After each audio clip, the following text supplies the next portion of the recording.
Hi everyone, it's Michelle from ScatCats here today. Today I'm wanting to try and explain the difference in very, very simplistic terms, what the difference between a compound path and a grouped object is. Okay? We get a lot of confusion with what is a compound path, what is a group path, why do they behave differently when you're designing a file, or perhaps you have purchased a file and you want to edit that file in some way and it won't let you because it's been made a compound path or it's been made a grouped file. Compound paths and group files will cut exactly the same way. The difference is when you want to keep designing or editing those shapes.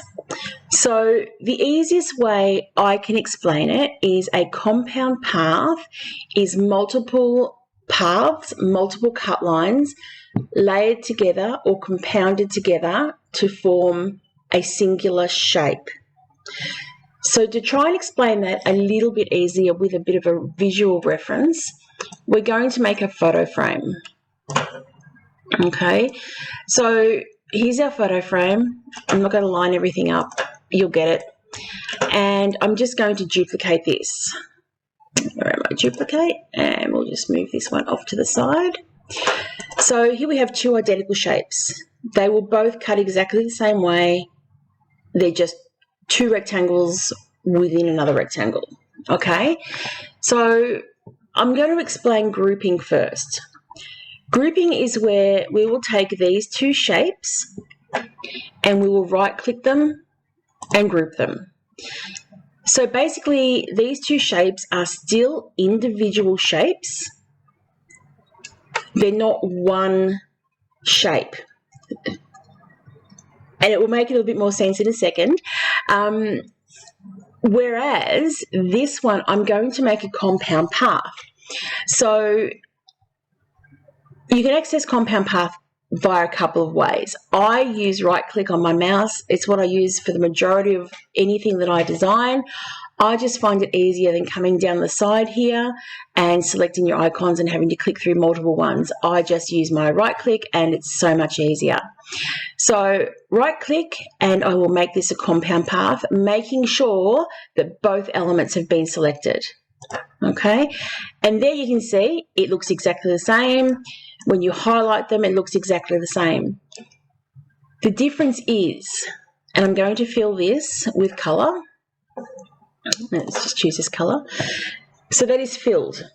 So this is telling me that this particular shape has been made into a compound path because the shape is no longer two rectangles. The shape is now this photo frame shape. Okay. Conversely, if I was to fill this side with colour, you can see it has filled both shapes with colour. So I know now that this is only a grouped image. So if I was to ungroup this and move this centre shape out, you will see that that is also filled with colour. If I was to release this compound path, it will change it back to what the two colours, the two shapes were. We'll just make it a compound path again. And I'm just going to move this back up there. And I'm going to group this one again.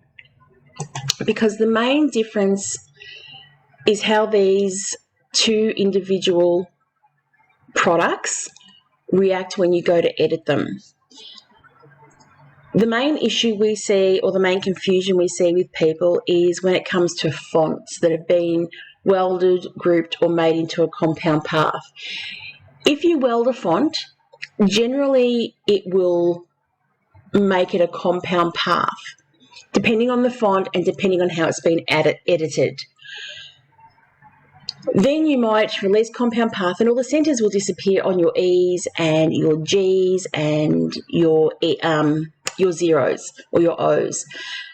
That's because it's no longer a compound path. It's now taken that whole word and from making it a one-shaped word, it's made it into multiple shapes. Okay, so I hope that's making a bit of sense. Another way is, or to explain the difference, is I'm going to use my knife tool here. Just check my settings. I've got it set for solid. We're doing a straight across and auto apply. Okay, so I'm just going to draw a straight line straight through both of these shapes here. Okay, now this shape, because it is one shape, it's not two rectangles, it's now a photo frame. If I move this part up, you can see it has cut that shape into its own two separate shapes. Okay, whereas my grouped shape here, my grouped photo frame, has now sliced those individual rectangles because they were still, even though they were grouped, they were still two individual rectangles. Whereas this one was no longer two individual rectangles. We'd made it its own shape by compounding its paths. So it then became a photo frame. I hope that makes sense. I'm going to go into this a little bit more in depth in a future video, but hopefully this explains a little bit as to the difference between compound path and grouping and why it's important when you are designing a file. And hopefully it also makes it a little bit clearer when you purchase files from third parties as to what shapes have been grouped or what shapes have been compound pathed and how you can then treat them when you do or if you do need to edit them. Hope this has been helpful and informative. Any questions, please let me know.